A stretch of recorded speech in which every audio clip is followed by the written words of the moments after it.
আসসালামু আলাইকুম রহমতুল্লাহি বারাকাতুহু। বন্ধুরা সবাই কেমন আছেন? আশা করি আল্লাহর রহমতে ভালো এবং সুস্থ আছেন। আমি আপনাদের দোয়া এবং আল্লাহর অশেষ রহমতে ভালো এবং সুস্থ আছি।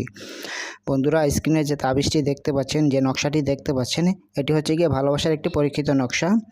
আপনার ভালোবাসার মানুষের সাথে যদি আপনার ব্রেকআপ হয়ে যায়, এই তাবিজটি ব্যবহার করে দেখতে পারেন। অথবা আপনার স্বামী যদি ছেড়ে চলে যায় কিংবা স্ত্রী যদি ছেড়ে চলে যায়, আপনি তাকে ফিরিয়ে আনতে পারবেন এই নকশা ব্যবহার করে। একদম 100% পরীক্ষিত একটি নকশা। এটা আমার কিতাব থেকে দিয়েছি, আপনারা সবাই প্রয়োগ করে দেখতে পারেন। 100% কাজ করবে এবং এটি খুবই পাওয়ারফুল একটি নকশা।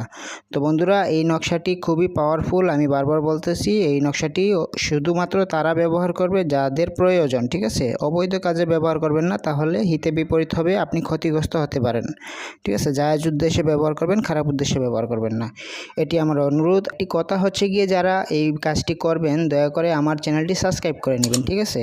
আমার চ্যানেলটি সাবস্ক্রাইব করে নেবেন, ভিডিওতে একটি লাইক দিবেন এবং এই ভিডিওটি একটু শেয়ার করে দিবেন। আর যারা কাজ করবেন অবশ্যই ভালো উদ্দেশ্যে কাজ করবেন, খারাপ কাজে কাজ করবেন না।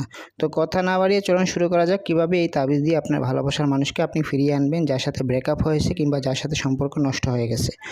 তো এই তাবিজটি আপনি যে কোনো দিন এশার নামাজের পরে লিখবেন, যেভাবে আছে ঠিক সেভাবে লিখবেন, যেভাবে আছে ঠিক সেভাবে তাবিজটি লিখবেন। এটা হচ্ছে কি আলাহুব, যেভাবে আছে ঠিক সেভাবে থাকবে। এখানে আপনার ভালোবাসার মানুষের নাম বিন, অথবা এই বিন যেভাবে আছে ঠিক সেভাবে থাকবে। এখানে ভালোবাসার মানুষের মায়ের নাম অথবা বাবার নাম বসবে, ঠিক আছে? নিচে আলাহুব লেখা থাকবে, এখানে হচ্ছে কি আপনার নাম লেখা থাকবে, এখানে বিন দিয়ে আপনার বাবা অথবা মায়ের নাম এখানে বসবে, ঠিক আছে? তো এই তাবিজটি যেভাবে আছে ঠিক সেভাবে লিখার পর আপনি এই তাবিজটি ভাঁজ করে একটি তাবিজের মধ্যে কি একটা কবজের মধ্যে নিয়ে নেবেন, কিংবা হচ্ছে কি একটি লাল কাপড়ে পেঁচিয়ে নেবেন, ঠিক আছে? কবজ যদি না পান লাল কাপড়ে পেঁচিয়ে নেবেন। আর লাল কাপড়ে পেঁচিয়ে যে কোনো উঁচু স্থানে অথবা যে কোনো গাছের ডালে, এটি আপনি ফলদার গাছের ডালে আপনি বাঁধতে হবে, ঠিক আছে? যেখানে বাতাসে নাড়াচাড়া করে এবং ফলদার গাছ হতে হবে। ফলদার গাছে অথবা যে কোনো উঁচু স্থানে, যদি ফলদার গাছ না পান তাহলে যে কোনো উঁচু স্থানে আপনি তাবিজটি বেঁধে দিয়ে চলে আসবেন। 3 দিনের মধ্যে আপনি রেজাল্ট দেখতে পাবেন। আপনার ভালোবাসার মানুষ যত দূরে থাকুক আপনার জন্য ছটফট করবে, আপনার কাছে আবারও ফিরে আসবে।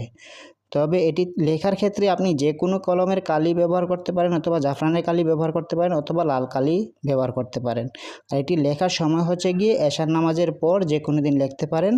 আর এটি হচ্ছে গিয়ে লেখার আগে অবশ্যই পাক পবিত্র হয়ে নেবেন, 3 বার অথবা 7 বার যদি পারেন দুরূদ শরীফ পাঠ করে নেবেন। তো এই ভিডিওটি আজকের মতো এ পর্যন্তই। সবাই দোয়া করবেন আমার জন্য। সবাই ভালো থাকবেন, সুস্থ থাকবেন। আর আমাকে দিয়ে যদি কাজ করাতে চান, উপরে দেওয়া আছে হোয়াটসঅ্যাপ নাম্বার এবং ডাইরেক্ট কল করতে পারেন। সকাল 9টা থেকে সন্ধ্যা 6টা পর্যন্ত আমি থাকি লাইনে। এই সময় আপনি যদি ডাইরেক্ট কথা বলতে চান তাহলে ডাইরেক্ট কল দিবেন, নয়তো হোয়াটসঅ্যাপে ভয়েস রেকর্ড দিবেন অথবা মেসেজ দিবেন। আজকের মতো এ পর্যন্তই বন্ধুরা, সবাই ভালো থাকবেন, সুস্থ থাকবেন। আসসালামু আলাইকুম রহমতুল্লাহ।